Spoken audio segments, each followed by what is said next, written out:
the overwhelming, I was going to say the overwhelming evidence, but the overwhelming tittle-tattle, really. It's not so much evidence as just the story after story after story of favours for friends, which dominates the headlines today, right the way down to Rachel Johnson saying she doesn't know, to her brother being caught out in this thing about Richard Sharp, the newly appointed governor of the BBC, helping to get a loan for the ex-Prime Minister when he was Prime Minister, to Jason Cleverly saying he doesn't really know, and Raab coming out to say that his friend Nadim Zahawi has acted with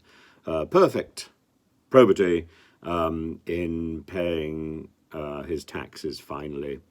You know, all this sort of filth, none of it necessarily damning on its own, but the sheer scale of it and the sheer chutzpah of it is simply astonishing. It's a den of filth, an absolute den of filth.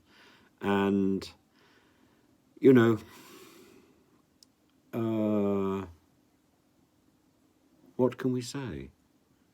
What can we say except to, except this is a party that's been in power for so long, it's beginning to damage itself. And the people who have risen to the top of this swamp, as Rachel Reeves describes it, are without credibility. Without credibility.